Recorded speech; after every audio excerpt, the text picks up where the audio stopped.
దేవుడి నామంలో కూడొచ్చిన మీ అందరికీ నా వందనాలు.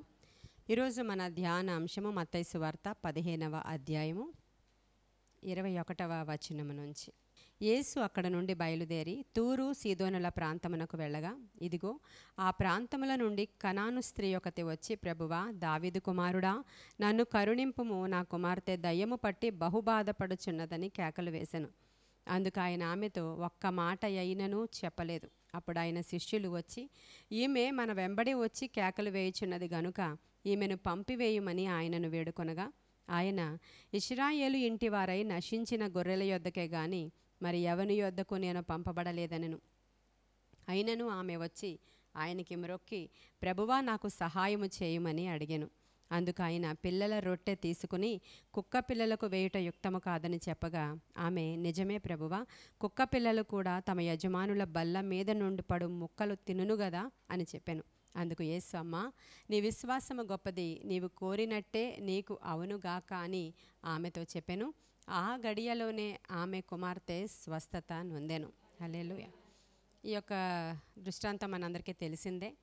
కనాను స్త్రీ ఆవిడ పేరు, ఆవిడ యొక్క పేరు రాయబడలేదు కానీ ఆవిడ ఏరియా, ఆమె కనాను స్త్రీ అని రాయబడి ఉంది. ఆమె సురోఫెనికియా వంశానికి చెందినటువంటి గ్రీసు దేశస్థురాలు. ఆవిడ అంటే ఇజ్రాయేలు వంశానికి చెందింది కాదు, ఇజ్రాయేలు కుటుంబానికి చెందింది కూడా ఆమె కాదు, కానీ సురోఫెనికియా వంశానికి చెందిన గ్రీసు దేశపు లేడీ ఆవిడ. ఆవిడ యేసుక్రీస్తు ప్రభువారి యొక్క గొప్పతనాన్ని ఎలా తెలుసుకుందో తెలియదు మనకి. ఎక్కడెక్కడ వినినటువంటి వాటిని బట్టి బహుశా ఆవిడకి విశ్వాసం కలిగి ఉంటుంది. అయితే ఒక దినాన యేసుక్రీస్తు ప్రభువారు ఈ యొక్క ఎక్కడికి వచ్చారు? తూరు సీదోను ప్రాంతాలకి, అంటే యెరూషలేం దగ్గర నుంచి 80 కిలోమీటర్ల దగ్గరికి వచ్చారు యేసయ్య. ఎందుకు వచ్చారో తెలీదు. ఆయన గ్రామాలలో సువార్త ప్రకటిస్తూ ఆయా ప్రాంతాలలో తిరుగుతూ ఉన్నప్పుడు సమరయ ప్రాంతానికి వచ్చినప్పుడు, సమరయ స్త్రీ ఎక్కడికి వస్తుందో అక్కడికి ఖచ్చితంగా వచ్చి కూర్చున్నారు. ఆయన తెలుసు అక్కడికి ఏ స్త్రీ వస్తుందో. ఈరోజు మీరు ఎవరెవరు ఇక్కడికి వస్తారో ఆయనకు తెలుసా లేదా? తెలుసు కదా. ఆయనకు తెలుసు మనకంటే ముందే ఇక్కడికి వస్తారు.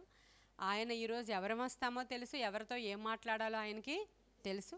ఈ వాక్యము ఎవరెవరు వింటారో ఆయనకు తెలుసు. కాబట్టి ఈ వాక్యములోనే వారికి అవసరమైనవన్నీ పెట్టించేస్తారు.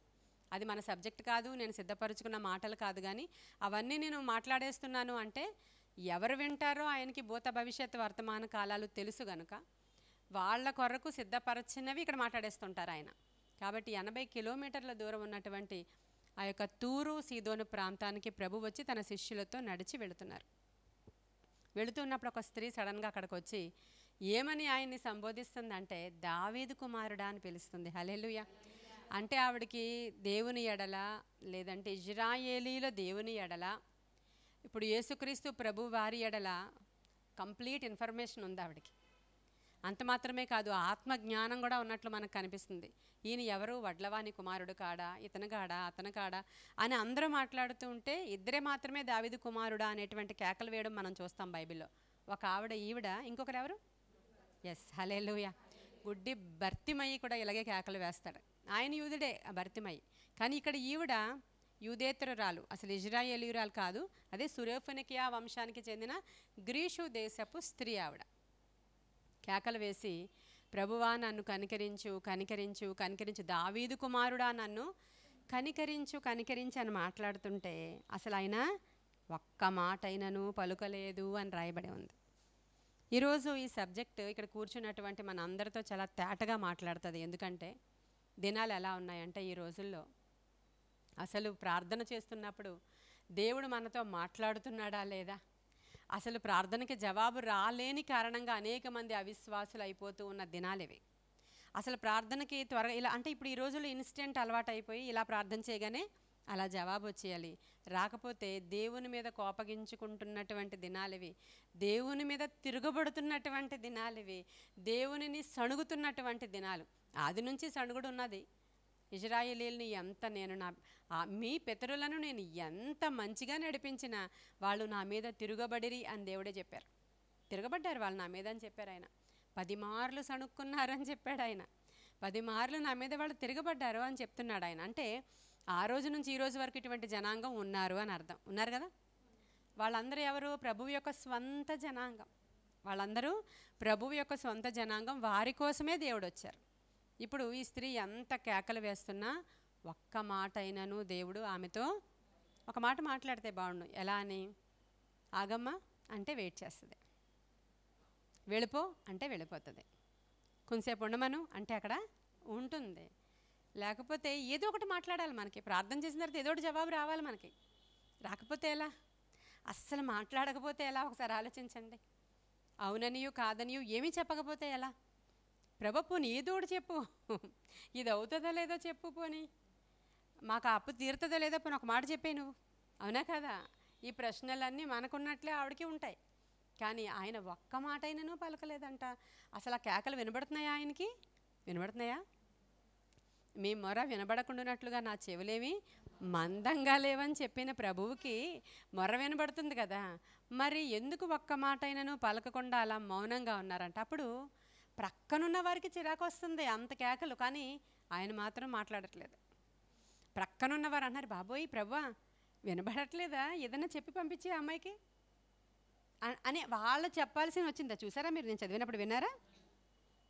అందుకు ఆయన ఆమెతో ఒక్క మాట అయినను చెప్పలేదు. అప్పుడు ఆయన శిష్యులు వచ్చి, ఈమె మన వెంబడి వచ్చి కేకలు వేయుచున్నది గనుక ఈమెను పంపివేయమని, అంటే ఏదోటి చెప్పి పంపించేయని. పోనీ ఏదోటి చెప్పు ప్రభు, ఒక మాట అయినా చెప్పి ఆవిడ్ని పంపించేయని చెప్పినప్పుడు అప్పుడు ఆయన ఏమంటున్నారు? ఇజ్రాయేలు ఇంటి వారై నశించిన గొర్రెల యొద్దకే కానీ మరి నేను ఎవరి యొద్దకో పంపాలి. మీకు తెలీదా? నేను నా సొంత ప్రజల కోసమే వచ్చా, ఇజ్రాయేలీలలో నశించిపోతున్న వారి కోసమే వచ్చాను, కానీ మరి నేను ఎవరి కోసం కూడా రాలేదు అని ప్రభు డిక్లేర్ చేశారు. ఈ మాట ఆవిడ వింటుందా లేదా? వింటుంది. అక్కడ ప్రభు ఏం మాట్లాడారో వింది. అస్సలు ప్రభువు రెస్పాండ్ అవ్వకపోవడం చూస్తుంది. ఒక్క మాట అయినా తన నిమిత్తము మాట్లాడలేని సంగతి చూస్తుంది ఆమె. చూసి కూడా ఆమె ఏమంటుంది? వచ్చి ఆయనకు మ్రొక్కి హల్లెలూయా చెప్పండి. ఇవన్నీ చూసిన తరువాత ఆమె ఒబీడియన్స్. ఈరోజు చాలా జ్ఞాపకం చేసుకోండి మీరు. ఒక కార్యము, ఒక ప్రేయర్ రిక్వెస్ట్, ఒక దేవుని దగ్గర నుంచి నీవు నేను పొందుకోవాలి అని అంటే నా జీవితంలో ఉండాల్సినటువంటి వినయ విధేయతలు ఎలా ఉండాలి, పట్టుదల ఎలా ఉండాలి, పౌరుషం ఎలా ఉండాలి, సహనం ఎలా ఉండాలి, ఇవన్నీ ఒక 5-6 లైన్లో ఒక స్త్రీ ద్వారా అసలు బైబిల్ చరిత్ర మనకి తెలియజేస్తూ ఉంది. ఆవిడ అలా చెప్పిన తర్వాత, నేను వాళ్ళ కోసం రాలేదని చెప్పిన తర్వాత, ఇప్పుడు ఎవరో ఒక క్రొత్త వాళ్ళని మీరు తీసుకొచ్చారు నా దగ్గరికి. అమ్మ వాళ్ళు సో అండ్ సో ఇలా ప్రార్థన చేస్తారా అంటే, నేను మీకు ముందు ఇన్ఫామ్ చేయలేదు అనుకోండి, వాళ్ళు వస్తానన్నారు తీసుకొచ్చేసాను అనగానే అలాంటి వాళ్ళ కోసం నేను చేయను అని చెప్పాను అనుకోండి. వాళ్ళు వచ్చి మ్రొక్కుతారా, నమస్కారం పెడతారా, నాకు ప్రైజ్ లార్డ్ చేస్తారా, పోనీ ఇంకక్కడి నుంచే వెళ్ళిపోయి రమ్మన్నానా అందుకే రానన్నాను నేను అని అక్కడి నుంచి వెళ్ళిపోతారా? అంతే కదా, సహజం అండి, ఇదంతా సహజం. పోనీ ఇంకా ఒకవేళ తీసుకొచ్చిన వాళ్ళు ఒబీడియంట్గా ఉంటే కనుక సైలెంట్గా తలదించుకొని ఉండిపోతారు తప్ప, మ్రొక్కడం అనేది అసలు ఆవిడ తగ్గింపుకి అసలు అక్కడ సాదృశ్యం అండి. ఆవిడ వెంటనే ఆయనకి మ్రొక్కిందంట. సాగిలపడి ఆయనకి నమస్కారం చేసి మ్రొక్కి, ప్రభువా నాకు సహాయము చేయమని అడిగాను. హల్లెలూయా. మనము ప్రభువుని ఎలా వేడుకోవాలి అని చెప్పడానికండి కొన్ని సంఘటనలని దేవుడు లిఖించి ఉంచారు ఇక్కడ. అసలు క్రైస్తవుల కంటే అన్యులు ఎంత ఒబీడియంట్గా ఉంటారో కూడా మనం తెలియాలి. మనకి ఎంత పొగరంటే, ఆ మాట సరిపోద్ది మనకి, ఎంత పొగరంటే అసలు మనకి ప్రార్థన విన్నపానికి జవాబు ఈరోజు వస్తుంది అని ఎదురు చూస్తాం. రాకపోతే మనకు వచ్చే కోపం అసలు ఇంకా నోట్లోంచి ఏం మాటలు వస్తున్నాయో మనకే తెలియదు. అసలు ఏం ప్రార్థన చేస్తామంటే, ఇంకా ఎవరు సమూయేలు రాత్రంతా మొరపెట్టాడంట, అమాలేకీయులు గొర్రెలు తెచ్చేశారని చెప్పి.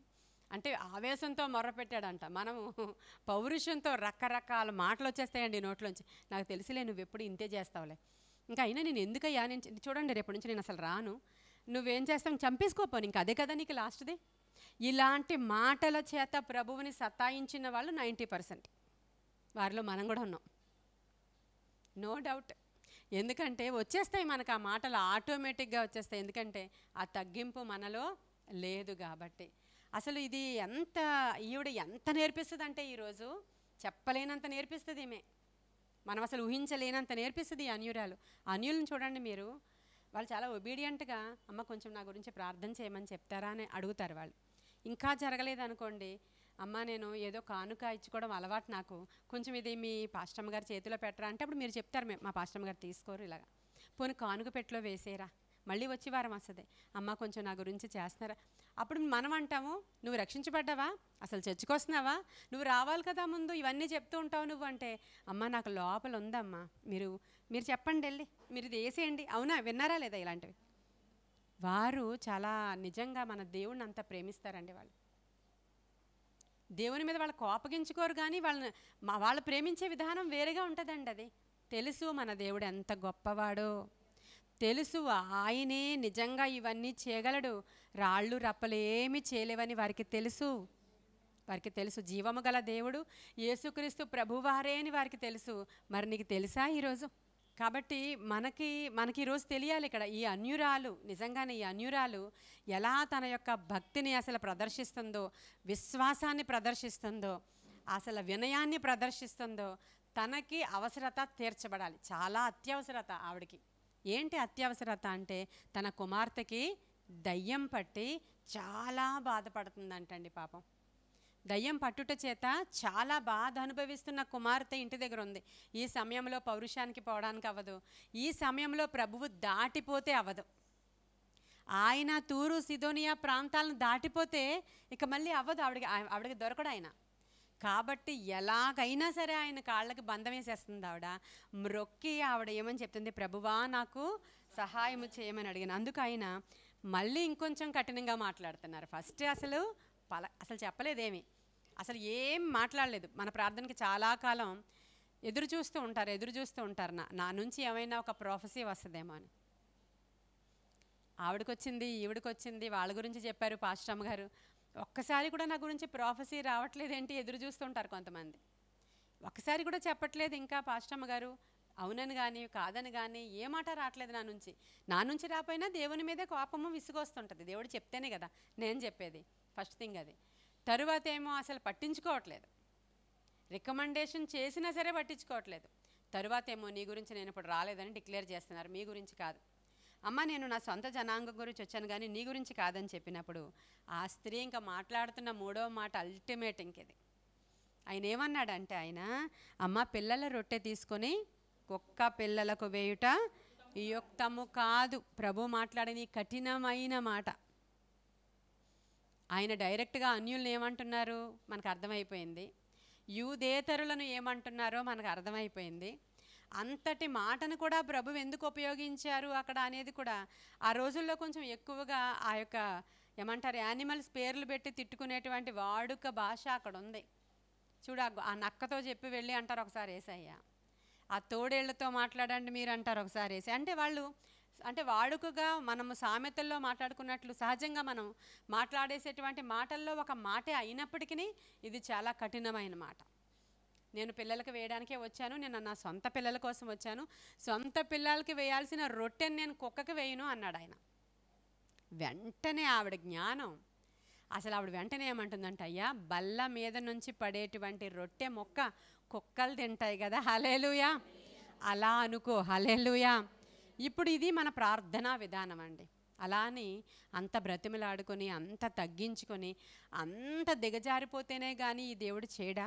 మరి తండ్రి అంటాడు, తల్లి అంటాడు, మీరు నా పిల్లలు అంటారు, మరి చెయ్యరా అంటే, నిత్య రాజ్యాన్ని నీవు చేరుకోవాలి అని అంటే నీలో దీన మనస్సు అవసరమై ఉంది. ఈ కఠినత్వం అంతా దేని కొరకంటే నీవు నిత్య రాజ్యానికి చేరాలనే, నీకు స్థిరమైన మనస్సు రావాలనే. ఆయన దీన మనస్సు గలవారి యొద్దే నివాసం ఉంటారు తప్ప గర్విష్ఠులు అక్కడికి ఆయన రాజ్యానికి చేరుకోలేరనే. నీకు ఇస్తున్న ట్రైనింగ్ అంతా దానికోసమే. ఇది అసలైంది అర్థమైపోతే అసలు మనకి ఏం జరుగుతుందో, ఏం ట్రైనింగ్ అవుతుందో, మనం ఎన్నాళ్ళు మనం వేచి చూడాలో, మనకి కార్యము జరగకుండా ఉండడానికి అవసరమైన ఆటంకాలు అడ్డుబండలు ఏంటో మనకి అర్థమైపోతాయి. ఎన్ని విషయాలు ఇక్కడ మనకి గ్రాహ్యం అవుతున్నాయంటే, ఎన్ని విషయాలు పరిశుద్ధాత్మ దేవుడు ఈమె ద్వారా మనతో మాట్లాడుతున్నాడంటే ఈరోజు మనకేమవసరం? ఖచ్చితంగా తగ్గింపు అవసరం. తనను తాను తగ్గించుకున్నవాడు ఏమవుతాడు? కాబట్టి మనము తగ్గింపు అవసరం అని చెప్పడానికి రూతు కథ ఉంటుంది, చాలా వృత్తాంతాలు ఉంటాయి. ఇక్కడ ఈమె మాటి మాటికి వెనకాల వచ్చి అడగడం ద్వారా మనం ఏం తెలుసుకుంటామంటే, అక్కడ ఏదైతే విసుగక ప్రార్థన చెయ్యాలి అనేటువంటిది యేసుక్రీస్తు ప్రభువారే స్వయముగా ఒక కథ చెప్పారు. అక్కడ అది వృత్తాంతం కాదు, కథ చెప్పారు ప్రభువు. ఆయన శిష్యులతో మాట్లాడుతూ ఏమన్నాడంటే, ఒక అన్యాయస్తుడైన న్యాయాధిపతి ఉండేవాడు. వాడు అసలు దేవుడి భయము లేదు, మనుష్యుల భయము కూడా వానికి లేదు. అటువంటి ఒకడు అక్కడ న్యాయాధిపతి. అలాంటి సందర్భంలో ఒక పేద విధవరాలు ఉంది, ఆమెకు న్యాయం జరగాలి. కాబట్టి ఆమె మాటి మాటికి వెళ్ళి వాడిని అడుగుతుంది, కానీ వాడికి దేవుడి భయం లేదు కదా. ఈ వీళ్ళు విధవలు, వీళ్ళ అనాథలు, వీళ్ళు దిక్కులేని వాళ్ళు, అమ్మో వీళ్ళకి న్యాయం చేయకపోతే దేవుడేమన్నా నాకేమన్నా అంటాడేమో అనే భయం లేనివాడంట. ధర్మశాస్త్రాన్ని ఫాలో అయ్యేవాడు కాడంట. కాబట్టి అలాంటి వాడు అస్సలు చేయడు కదా ఏమి, అలాంటి కఠినాత్ముడు. అయితే ఈమె రోజు ఎంత పట్టించుకోకపోయినా, ఎంత మాట వినకపోయినా, ఎంత అంటే అసలు తృణీకరించిన అయినా రోజు వెళ్ళిందంట ఆ స్త్రీ. అయ్యా నాకు న్యాయం చేయి, అయ్యా నాకు న్యాయం చేయి అంటే దాన్ని తీడ్చి అవతల పడేయండి అంటున్నాడు. అయినా సరే మళ్ళీ అయ్యా నాకు న్యాయం చేయి అందంట. అప్పుడు ఒకరోజు అన్యాయస్తుడే కరిగిపోయి, అబ్బా ఇంకా మాటి మాటికి రోజు వస్తుంది, ఈ అమ్మాయి సంగతి ఏంటో చూసేయండి అన్నాడంట ఒకరోజు. హల్లెలూయా. అలా అన్యాయస్తుడే అన్నప్పుడు, నేను న్యాయవంతుడను, నేను మీకు న్యాయం చేయనా అని అడిగారు ప్రభు. ఎందుకు అడిగారు అని అంటే, విసుగక నిత్యము ప్రార్థన చేయవలెను అనేటువంటి యొక్క ఆ విషయము మీకు తెలియడానికి కథ చెప్పారు దేవుడు. ఈ కథ చెప్పారు దేవుడు ఎందుకంటే, విసుగక నిత్యము ప్రార్థన చేయాలి మీరు అనేటువంటి విషయం మనకి చెప్పడానికి కథ రూపంలో ప్రభువు చెప్పారు. అది ఈమెకి ఎలా తెలుసు చూసారా మరి ఇక్కడ? ఎలా తెలుసు? ఆత్మ ద్వారా నడిపించబడుతుంది స్త్రీ. ఇన్ని బోధలు ఉన్నాయా వాళ్ళకి? ఇంత గైడెన్స్ ఉందా? ఇప్పుడు మా పాస్టమ్మ గారు చెప్పారు, ఇప్పుడు ఇంకొంచెం తగ్గించుకుందాం అని ఏమన్నా అనుకుంటుందా? ఏం లేదు. అసలు అటువంటి స్త్రీలను మనం ముందర ఈరోజు తీసుకొస్తున్నారు. అన్యురాల్ని క్రైస్తవులమైన మనము ఒక విషయంగా ప్రార్థన చేసే ఎవరమైనా ఇక్కడ కూర్చున్న మనం అవ్వచ్చు, యూట్యూబ్లో చూస్తున్న వాళ్ళు అవ్వచ్చు. ఎన్ని రోజుల నుంచో మీరు ప్రార్థన చేస్తున్నారు, కార్యం జరగలేదు, బిడ్డ మారలేదు, భర్త మారలేదు, లేకపోతే అప్పు తీరలేదు, వ్యాధి పోలేదు. అప్పుడు ఏం చేయమంటారు ప్రభువు? అప్పుడు కూడా ఒకటే తీరి, ఇంకా తీరి ఏమీ మారదు, అదంతా ఒకేలా ఉంటుంది సిస్టమ్ అంతా, తీరి ఏం మారదు. ఏం చేయాలా? విసుగక ప్రార్థన చేయడమే. విసుగకుండా ప్రార్థన చేయడమే, ఇంకొక ఆల్టర్నేట్ లేదు. విసుగకుండా ఆయనను దావీదు కుమారుడా కరుణించు, నజరేతువాడా కరుణించని మన ప్రార్థన. అంత ప్రార్థన చేయాలంటే తగ్గింపు చాలా అవసరం, తగ్గించుకోవాలి. ఈ తగ్గింపు లేని వాళ్ళు గర్విష్ఠులు ఏమైపోతున్నారంటే భక్తిహీనులు అయిపోతున్నారండి. క్రైస్తవుల గురించే మాట్లాడుతున్నా. ఈ తగ్గింపు లేని వాళ్ళు, పేషెన్స్ లేని వాళ్ళు ఏమైపోతున్నారు? భక్తిహీనతలోనికి వెళ్ళిపోయి న్యూట్రల్గా ఆదివారం బైబిల్ని ఇలా దులిపి చర్చికి వస్తారు, చెప్తున్నారులే ఏదో చెప్తారు చెప్పండి అనుకుని లోపల వింటూ ఉంటారు.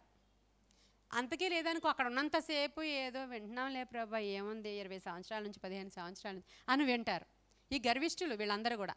ఇప్పుడు ఇంటికి వెళ్ళిన తర్వాత ఏమవుతుంది? ఇంకా ప్రార్థన రావట్లేదు పాస్టమ్మ గారు, మాకు ఏమని చేయము, ఇంకా అడిగామండి పరిస్థితి రోజు రోజుకి దిగజారిపోయింది, ఇంకెంతకని ప్రార్థన చేయాలి మేము, ఇంకా ప్రార్థన రావట్లేదు. ఏమ్మా చర్చికి రావట్లేదంటే ఇంకా రాబుద్ది వేయట్లేదండి, ఇంకా వెనక్కి వెళ్ళిపోతున్నామండి. ఇలాంటివి చెప్తూ ఉంటారు అనేక మంది మనకి. అందుకే ఈరోజు దేవుడు నేర్పిస్తున్నారు ఒక పాఠం. నీవు అధికంగా ప్రార్థన చేయాలనేది దేవుని యొక్క ఉద్దేశ్యం, తగ్గించుకోవాలనేది దేవుని యొక్క ఉద్దేశ్యం.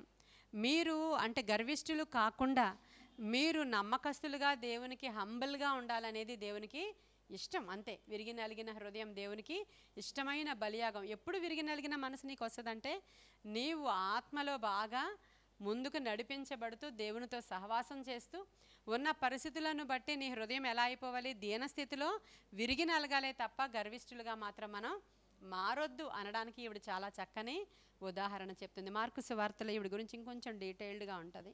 మార్కు సువార్త 7వ అధ్యాయము 26వ వచనము. ఆవిడే అదేనండి. ఆ స్త్రీ సురోఫెనికియా వంశమందు పుట్టిన గ్రీషు దేశస్థురాలు. వీళ్ళిద్దరే రాశారు, మార్కు మాథ్యూ. మత్తయి గారు, మార్కు గారు. 4 సువార్తలు కదా మనకి.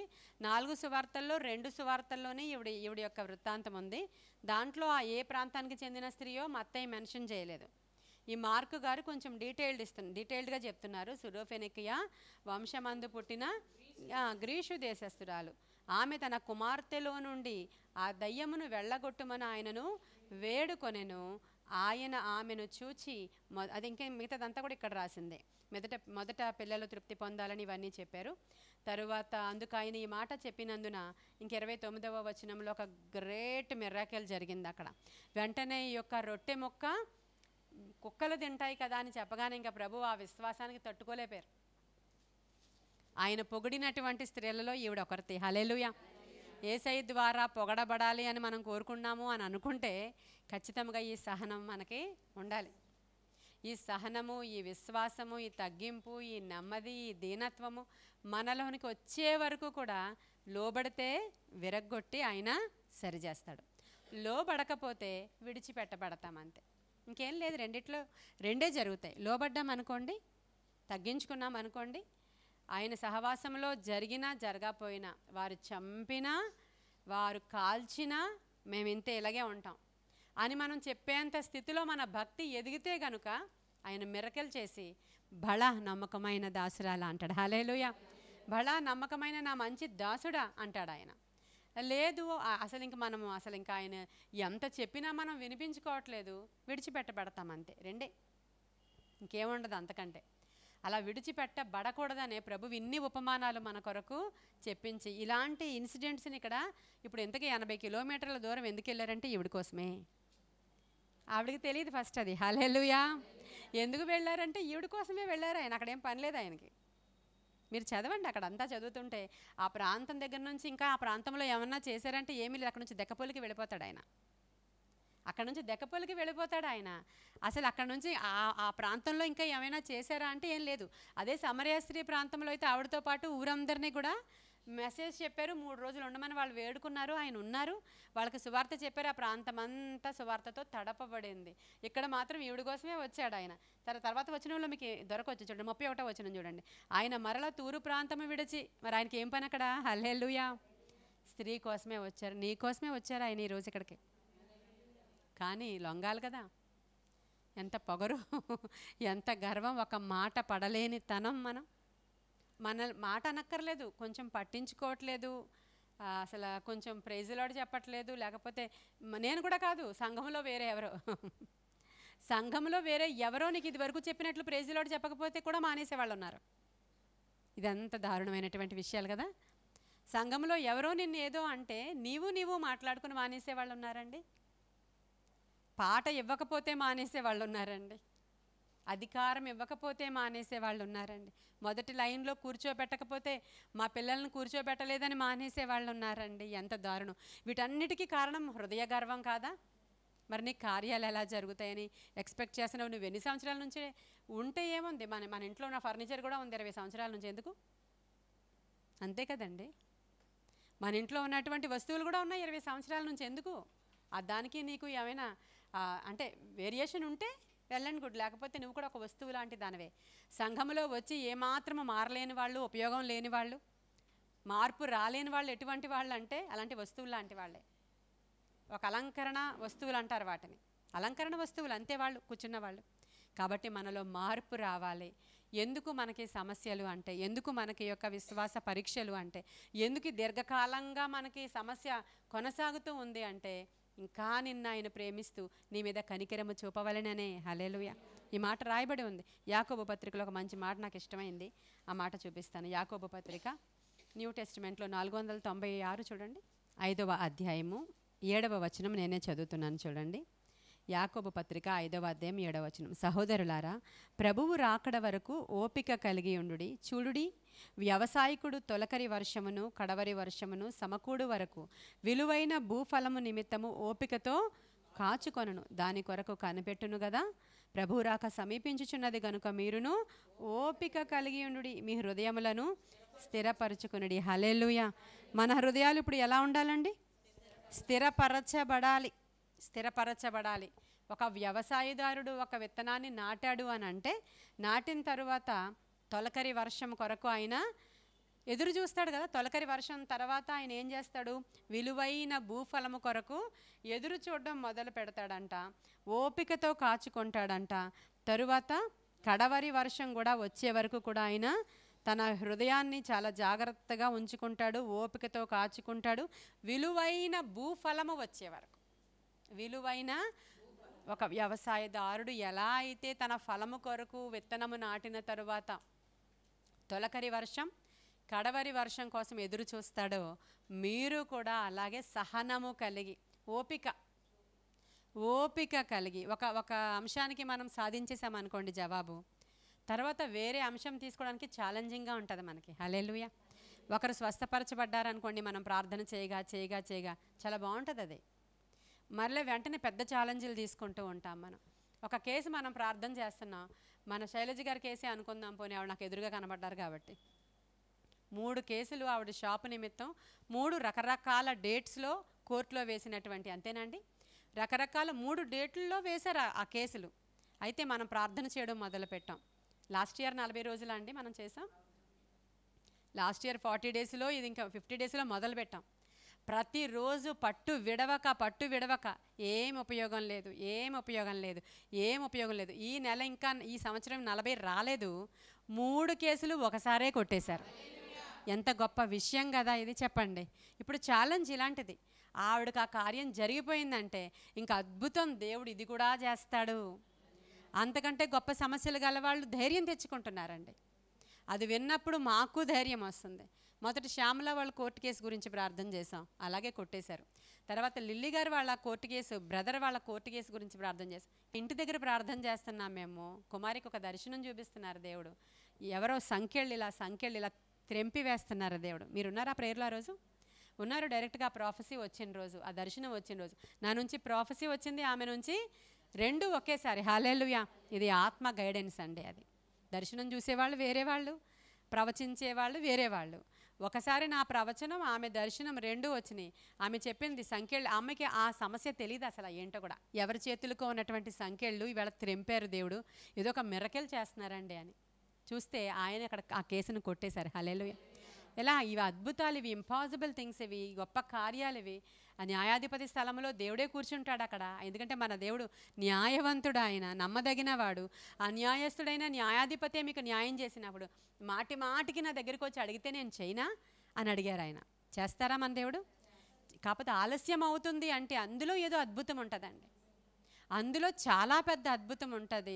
త్వరగా చేస్తే ఒకవేళ దాంట్లో ఏమైనా కీడు ఉండొచ్చు, త్వరగా చేయడం వల్ల మనకు అంత లాభదాయకం కాకపోవచ్చు, త్వరగా చేయడం వల్ల ఒకవేళ ఆ టైంలో ఏదన్నా ఆ టైం అంతా కూడా మంచిగా ఉండకపోవచ్చు, కంప్లీట్గా మనకి అవి రావేమో చేతికి, కాబట్టి కొంచెం ఆలస్యం చేస్తాడు ఆయన.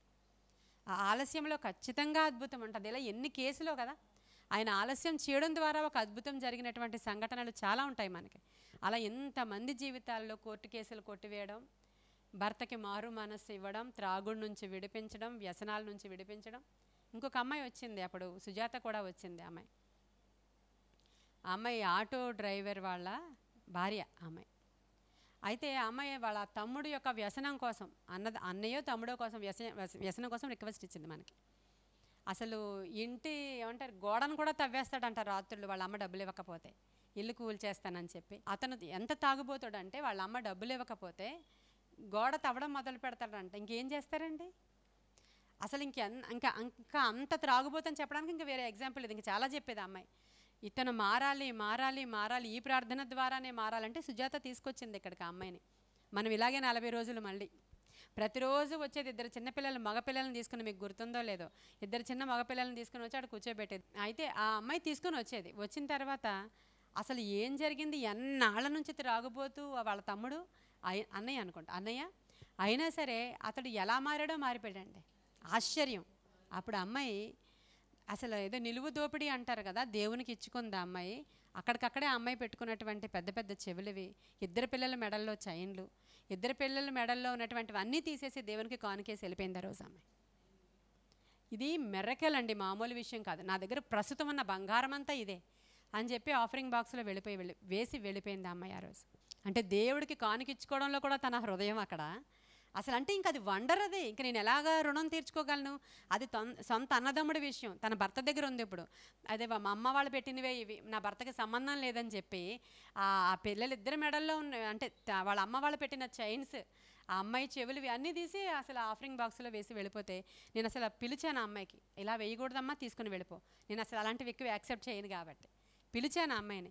అస్సలు మీరు ఇవ్వద్దు పాస్టమ్ గారు, నేను నా దేవుడికి ఇచ్చుకున్నా, మీరు అలా ఇస్తే మళ్ళీ నాకు అసలు అవ్వదని అమ్మాయి కోపం పెట్టింది మొహం. నిజంగా చెప్తున్నాను నేను ఈరోజు. ఎంత అద్భుతాలు చేయువాడు మనతో ఉన్నాడండి. అంటే ఇంకా నేను ప్రతిగా ఏమి ఇవ్వగలను అనిపించింది అంతే ఆ అమ్మాయికి ఆ రోజు. ఇది మా అమ్మ వాళ్ళు పెట్టింది, నా భర్తకి సంబంధం లేదు, ఇది నా అన్న విషయంలో జరిగిన అద్భుతం. ఇది ఎవ్వడు మార్చలేడు అసలు. అంతటి త్రాగుబోతూ, చెప్తున్నాను కదా, ఇంకా డబ్బులు ఇవ్వకపోతే ఇల్లునే కూల్చేస్తానని చెప్పి బయలుదేరేటువంటి ఒక వ్యక్తి జీవితంలో మార్పు వచ్చింది. దీర్ఘంగా మనం ఒక విషయాన్ని పట్టుకొని ప్రార్థించడం. అయితే ఇక్కడ కూర్చున్న మనలో అందరికీ జరిగిపోతున్నాయి, నాకెందుకు జరగట్లేదు అనుకుంటే నిన్ను ఇంకా ఎక్కువగా ప్రేమిస్తున్నాడు ఆయన. ఎందుకంటే అధికంగా నువ్వు ఇంకా కనెక్ట్ అవ్వ ఉండాలి ఆయనకి, అధికంగా నువ్వు ఎక్కువ సార్లు వచ్చి అడగాలని. మనకి ముద్దొచ్చేస్తుంటే పిల్లలకి మాటి మాటికి, ఈ చిన్న పక్కింటి పిల్లోడిని మనం నిజంగా ఇష్టపడుతుంటే వాడు నీ దగ్గర రావాలంటే చాక్లెట్లన్నీ ఎక్కువ ఉంచుకుంటావు నువ్వు డబ్బాలో. అంటే వాడిని ఎత్తుకోవడానికి, ముద్దాడడానికి ఇవన్నీ ఎక్కువ ఇస్తూ ఉంటారు. అలా ఏదో ఒకటి ఎక్కువ రావాలి నీ దగ్గరికి అని కోరుకున్నప్పుడు మనం ఎక్కువగా ఆయన సన్నిధికి వచ్చి గోజాడాలని, ఆయన మందిరంలో కనబడాలని, ఆయనకి ఇష్టలుగా మార్చబడాలని. ఆయన ప్రేమిస్తాడు, ఎవరిని ప్రేమిస్తాడో వారినే ప్రేమిస్తాడు. అందరినీ సమానంగా ప్రేమిస్తాడా అనేది కూడా లేదు. ఆయన ఇష్టం, ఆయన కార్యం చెయ్యాలనుకుంటే చేస్తాడు. అందరినీ ఒకే శిష్యుడు అంటారు, రొమ్మున ఆనుకుని ఉండేవాడు అధికంగా ప్రేమించాడు దేవుడు. దాంట్లో ఏం చెప్పగలగాలి? అందరినీ సమానంగా కాదు, అందరినీ ప్రేమిస్తాడు. వాళ్ళల్లో రొమ్మున ఆనుకుని ఉండేవాడు యోహాను. హల్లెలూయా. ప్రియమైన శిష్యుడిగా ఎంచబడ్డాడు, సమీపస్తుడు, ఎక్కువగా ప్రేమించాడంట దేవుడు ఆ శిష్యుడిని. ఉంటుంది ఖచ్చితంగా, ఒక తల్లికి ఉన్నట్లే ఉంటుంది. మనల్ని అలా అధికంగా ప్రేమించాలంటే మనలో ఉన్న క్వాలిటీస్ దేవుడికి నచ్చాలి, అంతేనా? మనలో ఏవో నచ్చుతుంది ఆయనకి. మనం ప్రేమించే విధానమో, ప్రార్థించే విధానమో, మనల్ని చూసినప్పుడు ఎందుకో నచ్చుతుంది ఆయనకి. అలా మనం నచ్చుకోవాలని ఆశపడుతున్నామా? మనల్ని చూసి అబ్బా చాలమ్మా, ఇంకా ఇంతటి విశ్వాసం ఇజ్రాయేలీయులలో కూడా నేను చూడలేదన్నారు. హల్లెలూయా. ఆ అమ్మాయికి ఇచ్చిన సర్టిఫికేట్ ఆర్డినరీ కాదు. ఆ అమ్మాయికి ఎలాంటి సర్టిఫికేట్ ఇచ్చారు దేవుడు? ఇలాంటి విశ్వాసం నా సొంత జనులలో కూడా నేను చూడలేదయ్యా, నిజంగా గ్రేట్ లేడీ ఈవిడ అని చెప్పి దేవుడు ఒక సర్టిఫికేట్ ఇచ్చి, అమ్మా నువ్వు వెళ్ళిపో ఇంటికి, నీ కుమార్తె స్వస్థపరచబడిపోయింది. హల్లెలూయా. వెంటనే, అసలు వెంటనే ఈయన ఏ సమయానికి చెప్పాడో ఆ సమయానికి ఇక్కడ చూడండి, మార్కు సువార్త 7వ అధ్యాయము 29వ వచనం. అందుకు ఆయన ఈ మాట చెప్పినందున వెళ్ళుము, దయ్యము నీ కుమార్తెని వదిలిపోయినదని ఆమెతో చెప్పాను. ఆమె ఇంటికి వచ్చి తన కుమార్తె మంచము మీద పండుకొని ఉండుటయు, దయ్యము వదిలిపోయి ఉండుటయు చూచాను. హల్లెలూయా. వెంటనే అక్కడ నుంచి వెళ్ళిపోయారు అంతే యేసయ్య. ఆ ప్లేస్ నుంచి వెళ్ళిపోయారు. ఎందుకు వచ్చారు అయ్యా అంటే ఈవిడ కోసమే వచ్చారు. మరి ఎందుకు మాట్లాడలేదంటే చూడండి ఇలా ఉంటుంది. మరి ఆవిడ కోసమే వచ్చా, నీకోసమే వచ్చాను రామ అన్నారా? అసలు మాట్లాడట్లేదంట. ఆయన టెస్టింగ్ ఎలా ఉంటుందో చూస్తే కొన్ని సందర్భాల్లో చాలా నవ్వొస్తుంది. ప్రభు మనకి ఇచ్చేటువంటి టెస్టింగ్స్ బయట నుంచి చూస్తున్న వాళ్ళకి నవ్వుగానే ఉంటుంది. మరి ఇద్దరికి ఏం జరుగుతుందో చూస్తున్నప్పుడు, తర్వాత ఏం జరగబోతుందో తెలిసినప్పుడు నవ్వొస్తుంది కదా. మనల్ని మరి ఎక్కువగా ట్రైనింగ్తో నింపాలని ఇష్టపడుతున్నవాడు ఆయన. మరి ఎక్కువగా ఆయన సారూప్యంలోనికి మనల్ని మార్చుకోవాలనుకుంటున్నారు. ఆయన దేవుని కుమారుడు అయ్యుండి కూడా ఆయన సింహాసనాన్ని విడిచిపెట్టి సిలువ మరణం ముందునంతగా తనను తాను తగ్గించుకుంటే మరి మనలో తగ్గింపు ఎక్కడుందండి? అంత తగ్గింపు రావాలంటే ఎంత టెస్టులు గుండా వెళ్ళాలి నువ్వు? పోనీ ఆయన నీవు తట్టుకోలేని శ్రమను ఆయన ఎలా వచ్చాడు. ఆ శ్రమలో కూడా దాన్ని తప్పించుకునే మార్గం కూడా పక్కనే పెట్టేస్తాడంటే ఇలా.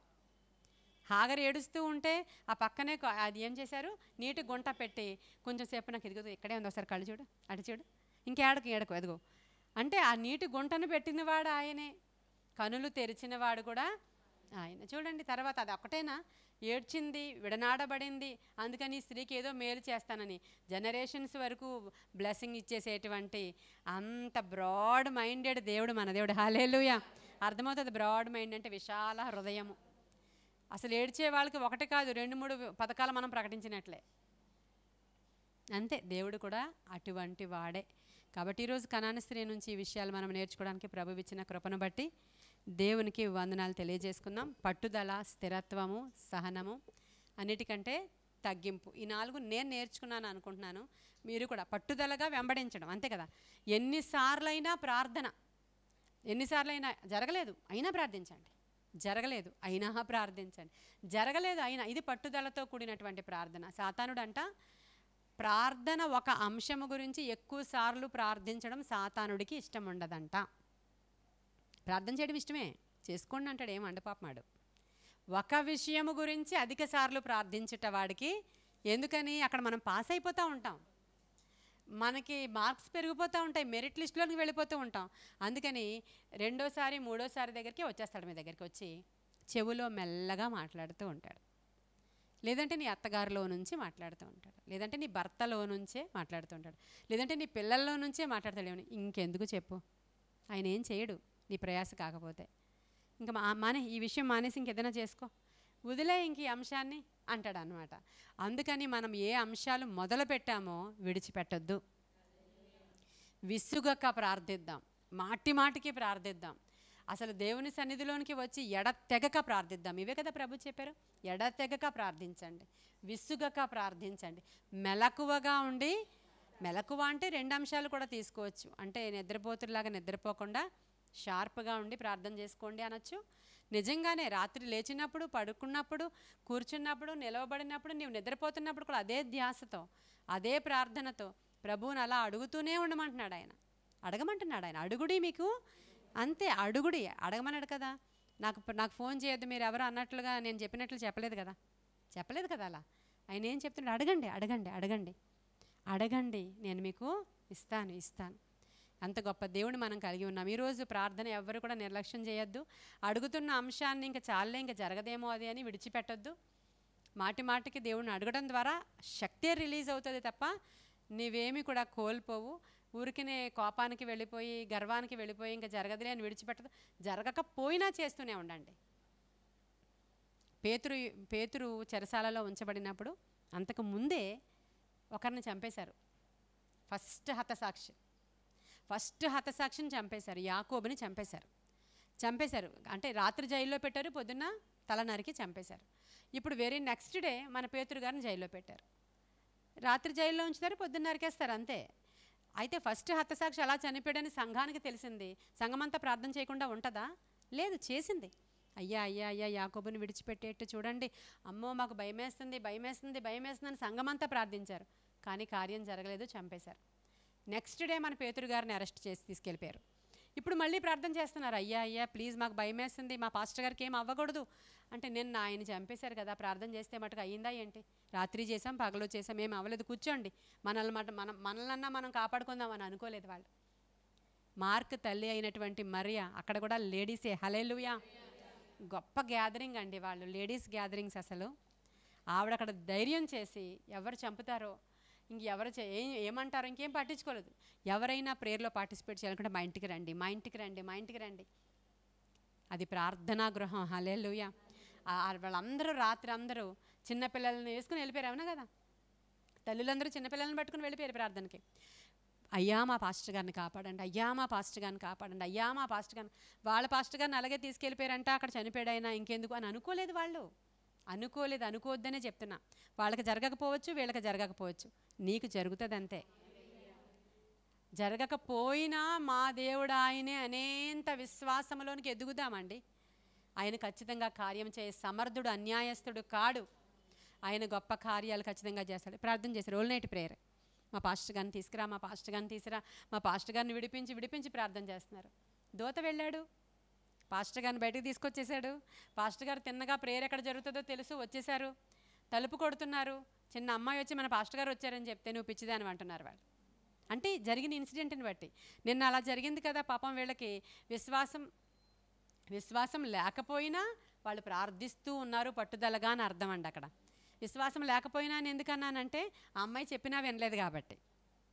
పట్టుదల కలిగి వాళ్ళు ప్రార్థన చేస్తున్నారు. పాస్టర్ గారు వచ్చేసారు బయటికి. అప్పుడు ఆయన వచ్చి బ్రదర్స్ అందరికీ చెప్పండి అన్నారు. అంటే అక్కడ బ్రదర్స్ లేరు, సిస్టర్సే ప్రార్థన చేస్తున్నారు. హల్లెలూయా. ఎంత గొప్ప కార్యాలు కదా ఇవన్నీ కూడా, ఎంత గొప్ప కార్యాలు. స్త్రీలు మహాసైన్యంగా ఇలా ఉండాలి, వ్యక్తిగతంగా ఉజ్జీవింపబడాలి. మన ప్రార్థన స్టైల్ ఇంకొంచెం పట్టుదలగా మార్చుకుందాం, విసుగక ప్రార్థన చేద్దాం. ఎన్ని రోజులు చేస్తాము ఇదే అంశం, చేస్తామంతే. దాంట్లో ఏదో ఆధిక్యత ఉంది మనకు, మన ముందర ఏదో పెట్టాడు పెద్ద ప్రణాళిక దేవుడు. కాబట్టి ఇట్టి కృప దేవుడు మనకి ఇవ్వాలని ఈ కొన్ని మాటలు దేవుడు మన వెనుకడిలో దీవించును గాక. ప్రార్థన చేద్దాం. మహాపరిశుద్ధుడైన తండ్రి, మహోన్నతుడైన దేవ, సర్వాంతర్యామి నీకు వందనాలు, స్తోత్రాలు ప్రభువా. ఈరోజు మాతో చాలా మంచిగా మీరు మాట్లాడారయ్యా. మా విశ్వాసాన్ని వృద్ధి పొందింపచేశారు, మమ్మల్ని బలపరిచారు తండ్రి. ప్రార్థనలో పట్టుదల, ఏకాగ్రత మాకు కావాలని చెప్పారు ప్రభువా. తగ్గింపు మాకు నేర్పించారు. స్థిరమైన మనస్సు నూతనంగా పుట్టించారు. వ్యవసాయదారుడు ఎలా ఎదురు చూస్తాడో ఈరోజు మేము కడవరి వర్షం కోసం ఎదురు చూస్తున్నామయ్యా. నీ సాక్షులుగా నిలవబడ్డానికి అవసరమైన కృప మాకు దయచేయండి. ఈరోజు నిర్జీవంగాను నాయన భక్తిహీనులుగాను దిగజారిపోయిన వారుగాను వాళ్ళ భక్తి అంతా అయా నీరు కార్చబడినది గాను ఎందరైతే వాళ్ళ భక్తి జీవితాన్ని పాడు చేసుకున్నారో కార్యాలు జరగకపోవడం ద్వారా వాళ్ళందరూ తిరిగి రివైవ్ అవుదురుగాక, తిరిగి ఉజ్జీవింపబడుదురుగాక, ఈ మాటల చేత ఆదరణ పొందుదురుగాక, ఈ మాటల చేత ఉజ్జీవింపబడుదురుగాక, వారి భక్తి మరలా ప్రజ్వరిల్లునుగాక నాయన, మరలా వారిలో నుంచి సువాసన వెదజల్లునుగాక. ఆత్మశక్తితో కార్యాలు జరిగించమని కనాను స్త్రీ ద్వారా మీరు మాకు చెప్పిన ప్రతి హెచ్చరికను బట్టి వందనాలు, అక్కడిచ్చిన స్వస్థతను బట్టి వందనాలు.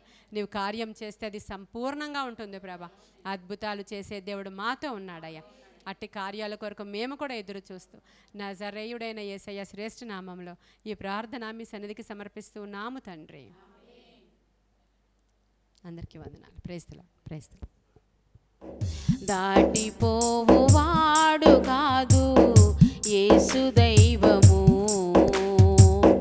ఆలకించుతాడు నీదు ఆర్తనాదము. ఏది నీకు అవసరమో తాను ఎరిగియుండెను, మేలు కలుగ చేయుటకు నీ ప్రక్కనే ఉండెను. ఏది నీకు అవసరమో తాను ఎరిగియుండెను, మేలు కలుగ చేయుటకు మన ప్రక్కనే ఉండెను. దాటిపోవువాడు కాదు యేసు దైవము, ఆలకించుతాడు నీదు ఆర్తనాదము.